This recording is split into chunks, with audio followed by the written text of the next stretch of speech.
আলহামদুলিল্লাহ। সম্মানিত দর্শক ও শ্রোতা, আশা করি সকলে ভালো আছে। আজকের ভিডিওতে আমরা আলোচনা করব নারী জাতিরা, আমাদের মা বোনেরা কি আমল করলে খুব সহজেই জান্নাতে যেতে পারবে।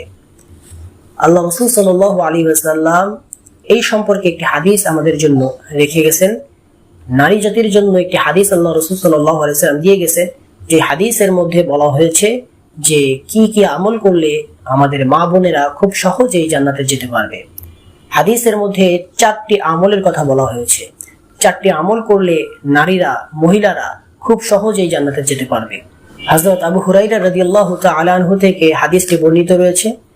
হাদিসের মধ্যে বলা হয়েছে 4টি আমলের কথা।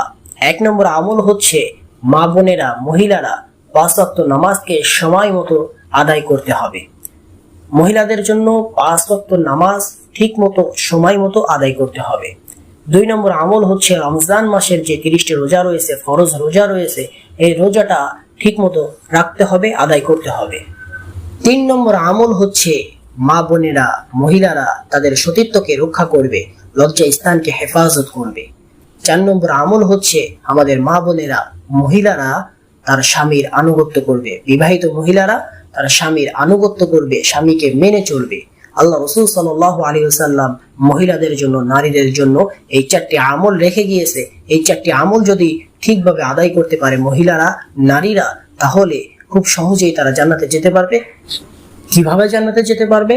হাদিসের মধ্যে বলা হয়েছে, যদি কোনো মহিলা, যদি কোনো নারী এই 4টি আমল ঠিকভাবে আদায় করতে পারে, তাহলে কিয়ামতের মাঠে তাকে বলা হবে, জান্নাতের যে দরজা দিয়ে ইচ্ছা তুমি সেই দরজা দিয়ে প্রবেশ করো। সুবহানাল্লাহ।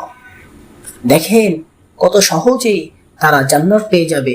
মাত্র 4টি আমল যদি ঠিক মতো আদায় করতে পারে, তাহলে নারীদের জন্য জান্নাতের যে দরজা দিয়ে ইচ্ছা সেই দরজা দিয়েই তারা প্রবেশ করতে পারবে। আল্লাহ রাসূল সাল্লাল্লাহু আলাইহি ওয়াসাল্লাম সহজ করে দিয়ে গেছেন নারীদের জন্য জান্নাতে যাওয়া। সুতরাং আল্লাহ তাআলার কাছে আমরা দোয়া করি যেন আমাদের মা বোনেরা এই 4টি আমল করে খুব সহজেই জান্নাতে যেতে পারে। আল্লাহ তাআলা তাদেরকে সেই তৌফিক দান করেন। আসসালামু আলাইকুম ওয়া রাহমাতুল্লাহি ওয়া বারাকাতুহু।